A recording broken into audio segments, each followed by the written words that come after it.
Shalom, selamat malam. Kita kembali berjumpa pada kesempatan ini untuk berdoa dan mendengarkan firman Tuhan sebelum kita beristirahat malam. Karena itu jemaat Tuhan, mari persiapkan hati kita. Kita berdoa. Bapa di dalam sorga, kami senantiasa mengucap syukur kepadamu. Oleh karena kasih setiamu sungguh melingkupi kehidupan kami. Malam ini Bapa, sebelum kami beristirahat malam, kami rindu untuk disapa firman Tuhan. Ya Tuhan, mampukan kami sehingga kami boleh mendengarkan firman-Mu ini. Demi Kristus Tuhan kami berdoa. Amin. Saudara, malam ini kita akan bersama membaca dan merenungkan firman Tuhan. Yang pertama dari 2 Timotius 1 ayat 5 dan Amsal 4 ayat 20. Firman Tuhan mengatakan begini: Sebab aku teringat akan imanmu yang tulus ikhlas, yaitu iman yang pertama-tama hidup di dalam nenekmu Lois dan di dalam ibumu Eunike, dan yang aku yakin hidup juga di dalam dirimu.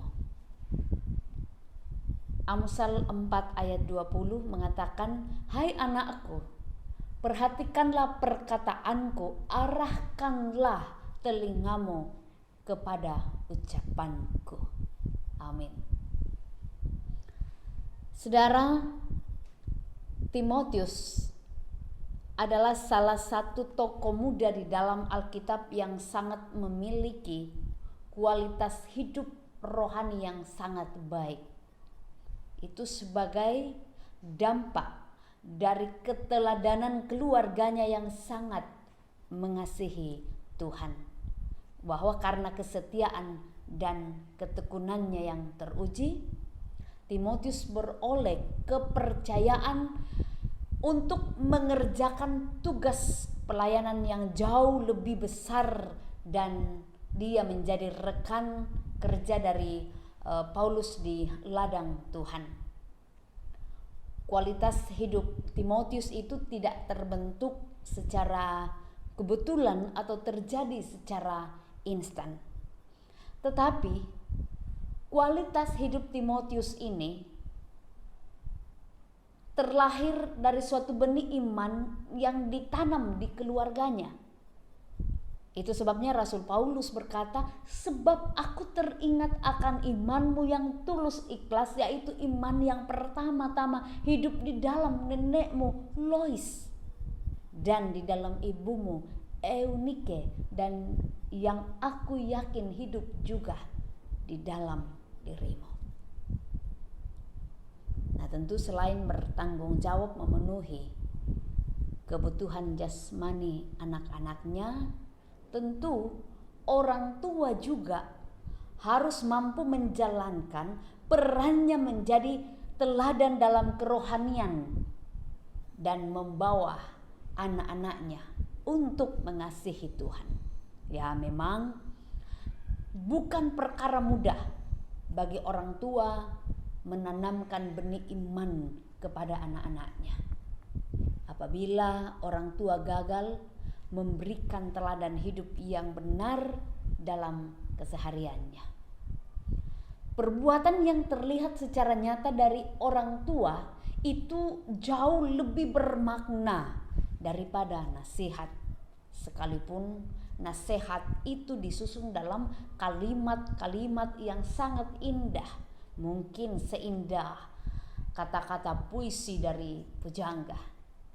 Sebab seorang anak akan memiliki kecenderungan meniru pola tingkah laku orang tuanya, atau seorang anak akan terkondisi melakukan hal-hal yang dialaminya, yang terlihat dan yang terjadi. Misalnya, ada orang tua menyuruh anaknya rajin berdoa dan rajin baca Alkitab, sementara orang tuanya sendiri jarang untuk berdoa, jarang untuk membaca Alkitab. Hal itu bisa menjadi bumerang bagi dirinya sendiri.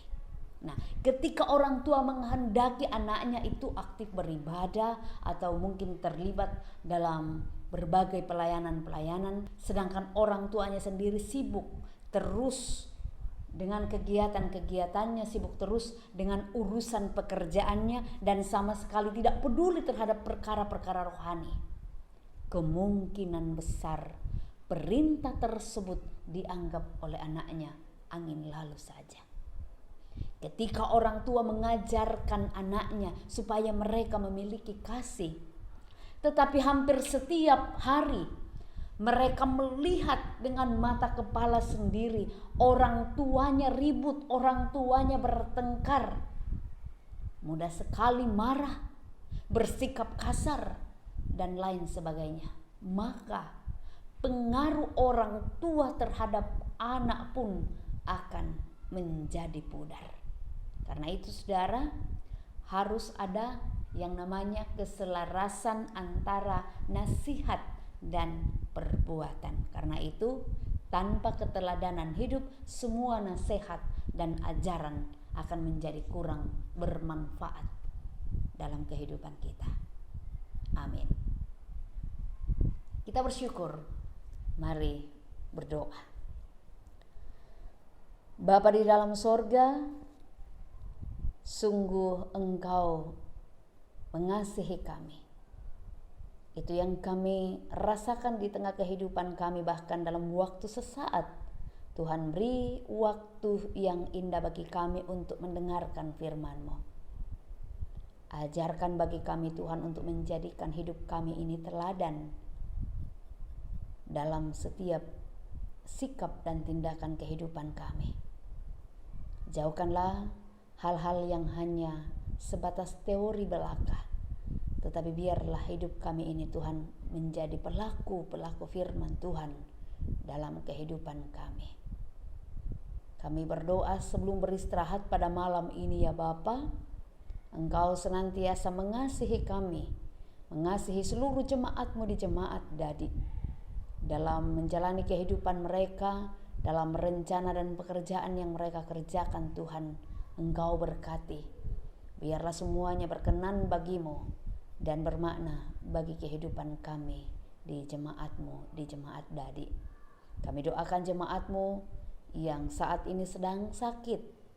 Kami percaya Tuhan dan yakin bahwa Engkau yang berdaulat, yang sanggup memulihkan kondisi jemaat-Mu, di jemaat Dadi yang saat ini bergumul karena sakit.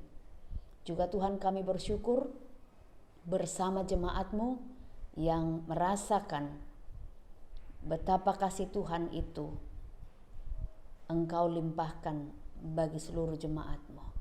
Kami percaya Tuhan bahwa Engkau yang memberi mereka berkat, Engkau pula lah yang menyempurnakan sukacita seluruh jemaat-Mu yang terus menikmati berkat Tuhan.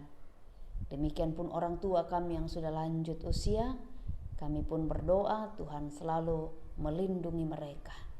Anak-anak kami yang dalam pertumbuhan, berkati mereka Tuhan. Yang sudah sekolah, Tuhan sertai mereka sehingga mereka boleh belajar dengan baik. Yang sudah bekerja, beri mereka tanggung jawab dengan sebaik-baiknya. Yang mencari pekerjaan yang sesuai dengan kompetensi mereka, kami percaya Tuhan yang menunjukkan pekerjaan yang terbaik bagi anak-anak kami. Bapa di sorga, jaga kami malam ini. Kami akan beristirahat pada malam ini Tuhan. Sertai kami sehingga kami boleh beristirahat dalam lindungan kasih Tuhan. Ini doa kami berdoa di dalam nama Tuhan Yesus. Amin. Saudara, demikian doa dan perenungan firman Tuhan yang boleh kita alami bersama pada malam ini. Tuhan Yesus memberkati seluruh jemaat Tuhan. Bongi melolako kita solanasang.